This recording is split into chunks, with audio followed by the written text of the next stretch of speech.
Today we are discussing the brand new Citizen Super Titanium. We're discussing why it could be a PRX killer and also why it could be an amazing alternative to a Grand Seiko.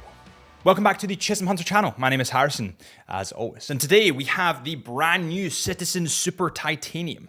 And I'm really excited for this one because this watch looks absolutely banging. It looks banging, it even sounds banging. You can hear the movement. It's just awesome. But before we start this video, if you do enjoy these videos, please consider hitting that subscribe button to help a fellow watch nerd out. And before we start, I'm going to open the window. I'm not even kidding because it's absolutely roasting in here. Ow.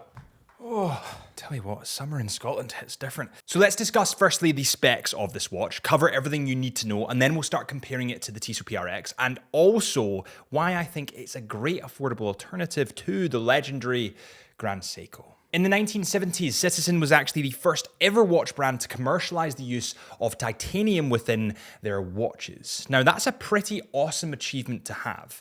And I think that's partially why this Citizen model is so affordable for what you're actually getting.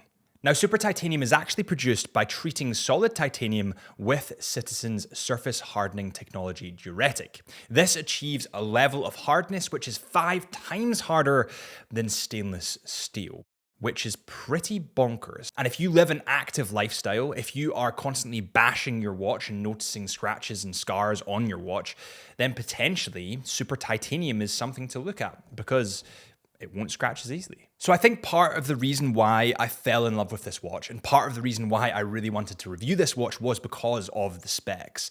It is to die for when it's on the wrist. It comes in at 10.5 millimeters in diameter and 11 millimeters in thickness. So it does sit really nicely under a shirt cuff and it just wears phenomenally. And the lightness of this model, I mean, it's mental. It actually comes in at 99 grams, and that's partially because titanium is a lot lighter than steel. Now, there's two ways of looking at this. One is that it's pretty damn awesome, but the other is that because it's a lot lighter, it perhaps feels a bit cheaper, despite it actually being more expensive. I hope that makes sense, and let me know what you think down in the comments, but that's just the way I perceive it. The length of this watch comes in at 50 millimeters, and you do have a combination of brushed and polished titanium on this watch. Now, please remember that working with titanium, especially super titanium, is a lot more costly than working with steel. It's a lot harder of a metal to work with. And typically, that's why we see the prices of titanium models being that little bit higher. Now, although this watch is priced a tiny bit higher, it's honestly very good for the money. The combination of brushed and polished titanium kind of accentuates those lines and gives it that 70s inspired feel, quite similar to what the Tissot PRX has. But what it doesn't have, that the Tissot does have, is that quick release strap. That is one thing, in my opinion, that it is missing. The actual bracelet on this model doesn't have as aggressive a taper as the Tissot PRX, and it does have a non-butterfly clasp. It doesn't have a butterfly clasp like the Tissot PRX. It actually has a deployant clasp at the back just here, and it's pressed titanium at the back here.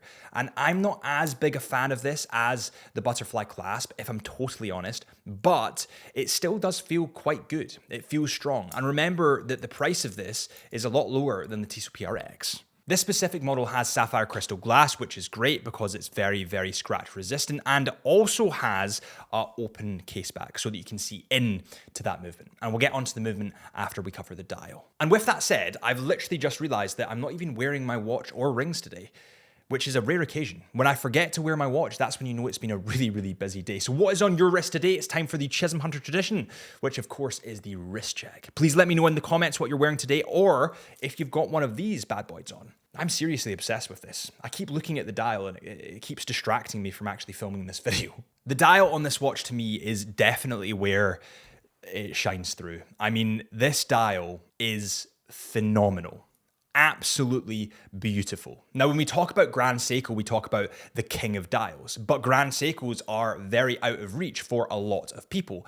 I would say that Citizen are the affordable prince of dials. The textures on these dials are just absolutely beautiful, and honestly, they change color based on the light that you have them in. So when I reflect it in the light, you can see flakes and flecks and flashes of different colors running through that dial, and it's just beautiful. The attention to detail there is just magical. Now, you do have a ton of different colors to play with when you're looking at this watch, 4 in particular. You have a dark blue, a silver, a green, which looks more turquoise to me, and then you also have the kind of light blue / Tiffany blue color. You guys know me, I'm totally biased, so I went for the Tiffany blue color to review because it's awesome. When you actually look at the detail on the dial, you can see the big, bold Citizen logo at the 12 o'clock mark, and also you can see the silver hour markers, minute hand and hour hand. The date window is at the 3 o'clock mark. Then you have the small seconds just beside that. And then on the left of that, you have automatic in titanium, just in case you forgot that this watch is automatic. And of course, it's made from super titanium. Now, I do feel that this kind of design slightly puts the dial off axis a little bit. But again, that's probably just my OCD flaring up, if I'm totally honest. I do prefer things just being that little bit more symmetrical, that little bit more in line. However, what I do like is on the small seconds, the color that they've used is actually a lot more glossed than matte. It's a lot more shiny and it reflects the light a lot more than the actual textured dial, because the textured dial is a little bit more muted down, I would say. This gives the dial a little bit more contrast and it makes the small seconds a lot easier to read. And it's a tiny little design detail that they've used that's actually really smart. So the dial and the 70s design on this watch is really quite amazing. It's to die for, if I'm totally honest. I mean, I have niggles and I could nitpick about the dial being slightly off axis, but as a full package, it's pretty awesome. So let's flip this round and talk about the movement. The movement in this watch is the caliber 8213. This movement is fully in-house and it's fully automatic. It has 21 joules and beats at vibrations of 21,600 VPH. And this has a power reserve of around about 40 hours. Now, when we think about Japanese brands within the watch industry, it's kind of dominated by Grand Seiko and Seiko. But I think Citizen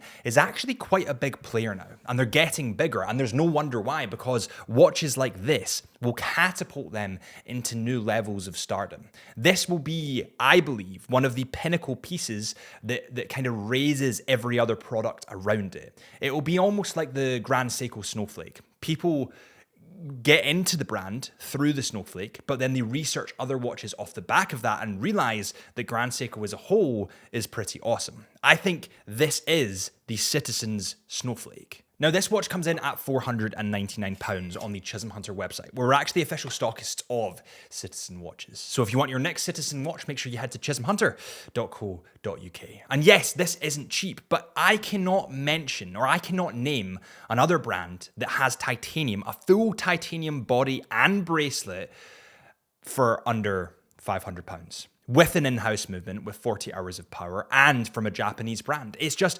overall an amazing package. Now, it is slightly cheaper than the Tissot PRX, so they're not directly comparable. And I do believe that there is some upgrades to come on this watch. The quick release strap being one of them, and potentially a butterfly clasp. But if you don't have quite enough money to stretch to the Tissot PRX, I would honestly recommend this Citizen Super Titanium. It's just awesome. And also, I had a look at the Tissot, the Citizen Tissot, I can never say it, but I did have a look at them, and I do think that this watch specifically might be better than them. I think this will be the new staple in Citizen's arsenal, and that makes me very, very excited because Citizen are totally underrated, and they're very affordable for what you get. Right, I've just ranted about that watch for so long, so I really hope you enjoyed this review. If you did, please consider hitting that subscribe button or hit that follow button on our Instagram, which is Chisholm Hunter Watches, or our podcast, Into the Mind, or my personal Instagram, which is at HB Lifelines. And I'll see you guys real soon.